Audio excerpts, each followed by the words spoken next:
Believe it in. The objective reality of this world is solely produced by the human imagination in which all things exist. Tonight, I hope to show you how to subjectively appropriate that which already exists in you and turn it into an objective fact. Your life is nothing more than the outpicturing of your imaginal activity, for your imagination fulfills itself in what your life becomes. The last year that Robert Frost was with us, he was interviewed by Life magazine and said, "Our founding fathers did not believe in the future, they believed it in." This is true. Having broken with England, our founding fathers could have established their own royalty here by making one of them the king, thereby perpetuating a royal family. They could have chosen a form of dictatorship, but they agreed to imagine a form of government that had not been tried since the days of the Greeks. Democracy is the most difficult form of government in the world, yet our founding fathers agreed to believe it in. They knew it would take place because they knew the power of belief, the power I hope to show you that you are tonight. To say, "I am going to be rich," will not make it happen. You must believe riches in by claiming within yourself, "I am rich." You must believe in the present tense because the active creative power that you are is God. He is your awareness, and God alone acts and is. His name forever and ever is I am. Therefore, he can't say, "I will be rich," or "I was rich, but I am rich." Claim what you want to be aware of here and now. And although your reasonable mind denies it and your senses deny it, if you will assume it with feeling, your inward activity, established and perpetuated, will objectify itself in the outside world, which is nothing more than your imaginal activity, objectified.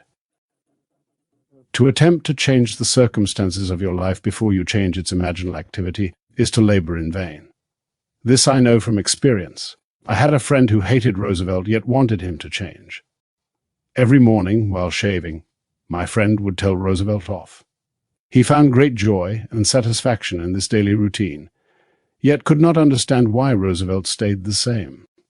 But I tell you, if you want someone to change, you must change your imaginal activity, for it is the one and only cause of your life, and you can believe anything in, if you will not accept the facts your senses dictate, for nothing is impossible to imagine, and imagining, persisted in and believed, will create its own reality.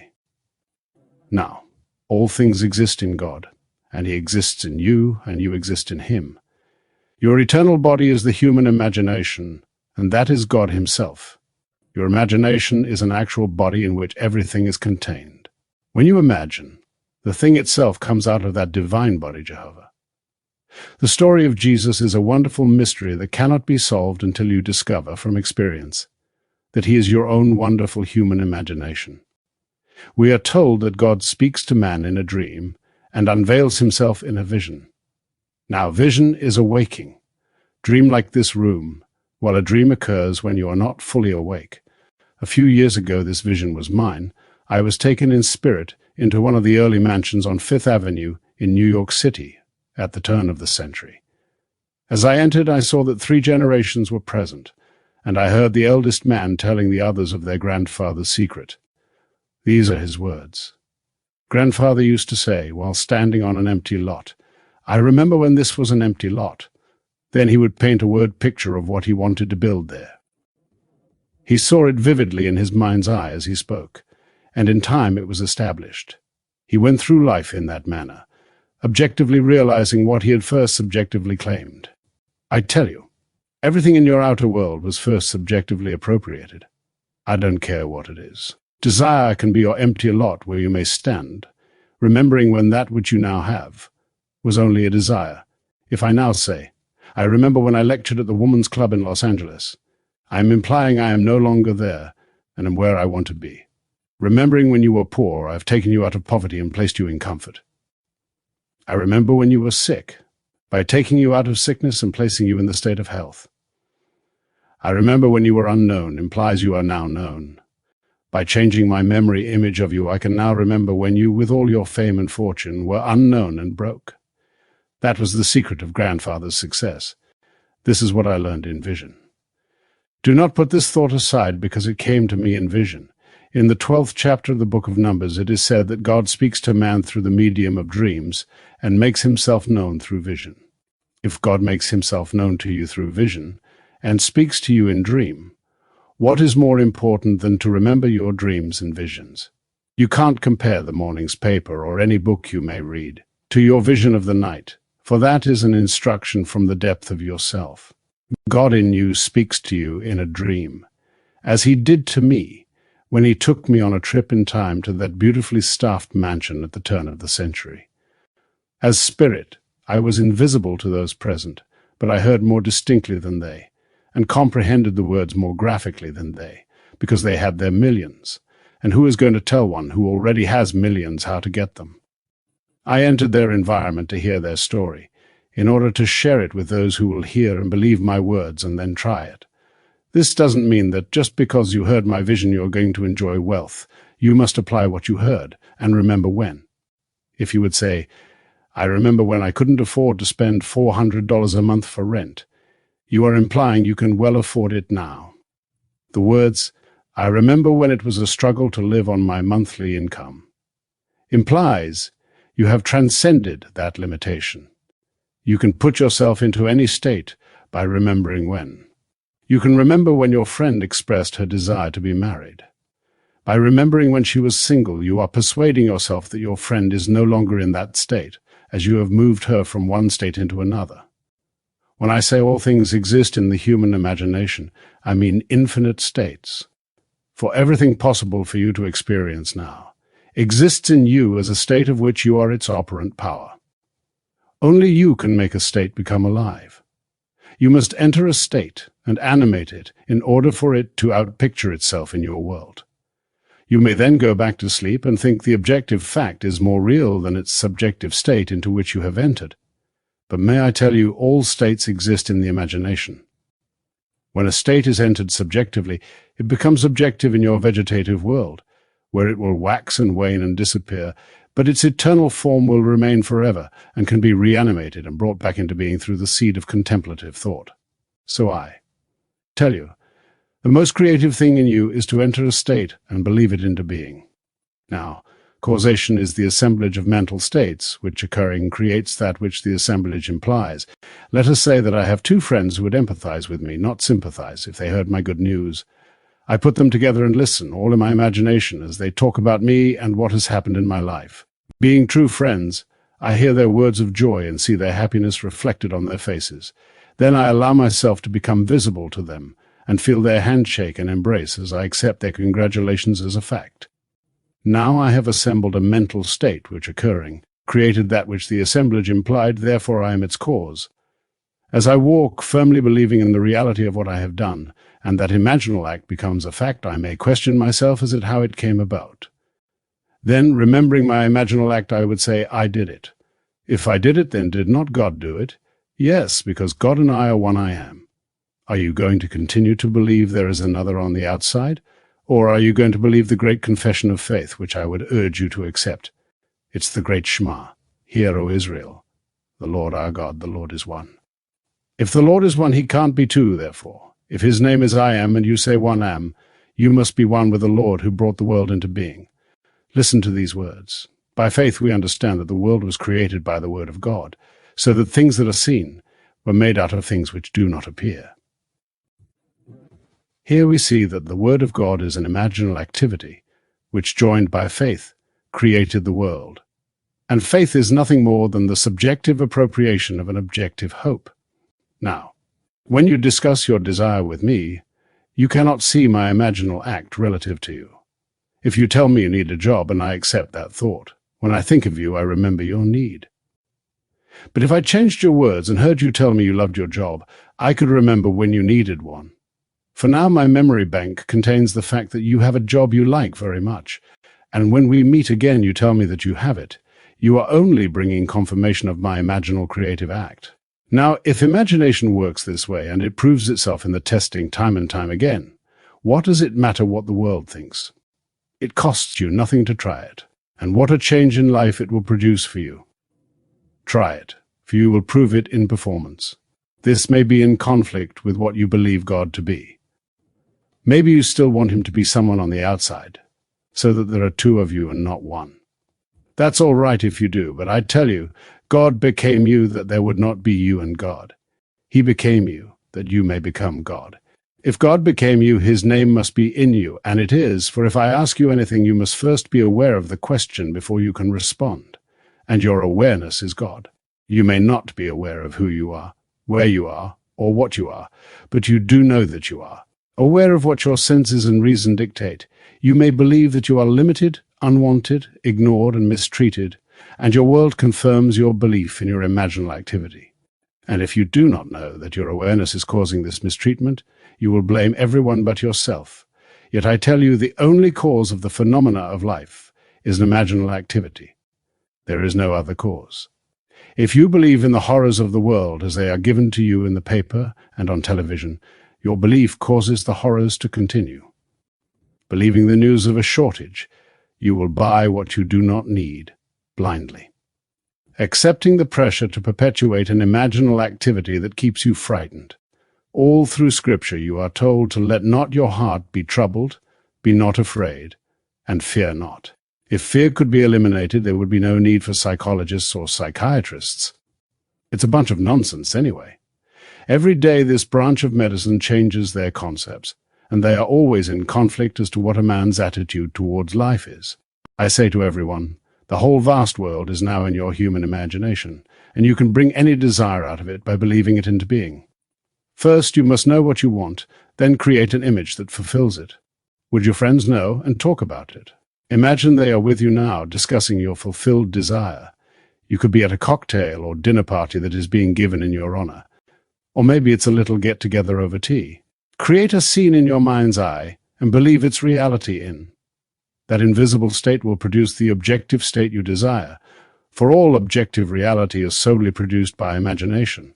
The clothes you are now wearing were first imagined. The chair in which you are seated, the room that surrounds you, there isn't a thing here that wasn't first imagined. So you can see that imagining creates reality. If you don't believe it, you are lost in a world of confusion. There is no fiction. What is fiction today will be a fact tomorrow. A book written as a fictional story today comes out of the imagination of the one who wrote it, and will become a fact in the tomorrows. If you have a good memory or a good research system, you could find today's facts. Not every fact is recorded because not every thought is written, yet every person imagines. A man, feeling wrongfully imprisoned and desiring to get even, will disturb the world, because all things by a law divine in one another's being mingle. You can't stop the force that comes from one who is imagining, because behind the mask he wears, you and he are one. Start now to become aware of what you are thinking, for as you think, you imagine. Only then can you steer a true course to your definite end. If you lose sight of that end, however, you can and will be moved by seeming others. But if you keep your mind centered in the awareness of dwelling in your destination, you cannot fail. The end of your journey is where your journey begins. When you tell me what you want, do not try to tell me the means necessary to get it, because neither you nor I know them. Just tell me what you want, that I may hear you tell me that you have it. If you try to tell me how your desire is going to be fulfilled, I must first rub that thought out before I can replace it with what you want to be. Man insists on talking about his problems. He seems to enjoy recounting them, and cannot believe that all he needs to do is state his desire clearly. If you believe that imagination creates reality, you will never allow yourself to dwell on your problems, for you will realize that as you do, you perpetuate them all the more. So I tell you, the greatest thing you can do is to believe a thing into existence, just as our founding fathers did. They had no current example of democracy. It existed in Greece centuries ago, but failed because the Greeks changed their imaginal activity. We could do that too. Don't think for 1 second we have to continue as a democracy. We could be under dictatorship within 24 hours, for everything is possible. If you like democracy, you must be constantly watchful to keep its concepts alive within you. It's the most difficult form of government. A man can voice an opinion and stage a protest here, but in other forms of government he cannot. If you want to enjoy the freedom of a democracy, you must keep it alive by being aware of it. Now, if you keep this law, you don't have to broadcast what you want. You simply assume that you have it. For, although your reasonable mind and outer senses deny it, if you persist in your assumption, your desire will become your reality. There is no limit to your power of belief, and all things are possible to him who believes. Just imagine what an enormous power that is. You don't have to be nice, good, or wise, for anything is possible to you when you believe that what you are imagining is true. That is the way to success. I believe any man who has been successful in his life's venture has lived as though he were successful. Living in that state, he can name those who aided him in achieving his success. And he may deny that he was always aware of success, but his awareness compelled the aid he received. To believe your desire into being is to exercise the wonderful creative power that you are. We are told in the very first psalm, "Blessed is the man who delights in the law of the Lord. In all that he does, he prospers." This law, as explained in the Sermon on the Mount, is psychological. You have heard it said of old, "Thou shalt not commit adultery, but I say unto you, anyone who lusts after a woman has already committed the act of adultery with her in his heart." Here we discover that it is not enough to restrain the impulse on the outside. Adultery is committed the moment the desire is thought. Knowing what you want, gear yourself towards it, for the act was committed in the wanting. Faith must now be added, for without faith it is impossible to please God. Can you imagine a state and feel that your imaginal act is now a fact? It costs you nothing to imagine. In fact, you are imagining every moment in time, but not consciously. But, may I tell you, if you use your creative power by imagining a desire is already fulfilled, when you get it, the circumstances will seem so natural that it will be easy to deny your imagination had anything to do with it, and you could easily believe that it would have happened anyway. But if you do, you will have returned to sleep once again. First of all, most of us do not even realize our own harvest when it confronts us, and if we do remember that we once imagined it, reason will tell us it would have happened anyway. Reason will remind you that you met a man, seemingly by accident, at a cocktail party who was interested in making money. When he heard your idea, he sent you to see his friend, and look what happened. So really, it would have happened anyway. Then, of course, it is easy to ignore the law. But blessed is the man who delights in the law of the Lord. In all that he does, he prospers. Don't forget the law while you are living in the world of Caesar, and apply it wisely. But remember, you are not justified by its use. Justification comes through faith. You must have faith in the incredible story that God promised to bring himself out of you as you. This is God's promise to all, and all are asked to believe it. It is not what you are, but what you trust God to do that saves you. And to the degree that you trust God to save you, you will be saved. But he has given us a psychological law to cushion the inevitable blows of life. The law is simple: as you sow, so shall you reap. It is the law of like begets like. As you imagine, so shall your life become. Knowing what you want, assume the feeling that would be yours if you had it. Persist in that feeling, and in a way you do not know and could not devise, your desire will become a fact. Grandfather made his fortune by standing on an empty lot and saying to himself, "I remember when this was an empty lot." Then he would paint a beautiful word picture of the structure he desired there. This is a wonderful technique. You can remember when you were unknown, penniless and ill, or a failure. Remembering when you were implies you are no longer that, and your power is in its implication. Use the law, and it will take you from success to success, as you conceive success to be. As far as I am concerned, success is to fulfill the promise, and you cannot do that through the law. The promise is fulfilled through faith. Are you holding true to the faith? Examine yourself to see if you are. I have told you an eternal story. Believe it, but do not change it. The story is this: God became you that you may become God. Use the law to cushion the blows while God keeps his promise, and then one day when your journey is over you will say, "Into thy hands I commit my spirit. Thou hast redeemed me, O Lord, faithful God." That's the cry on the cross. Commit your spirit to your imaginal act, relax and fall asleep, knowing its redemption is assured. Then when you least expect it, God will prove to you that he has redeemed you by awakening in you as you. Then you will be born, not of blood or of the will of the flesh, or of the will of man, but of God. Now let us go into the silence.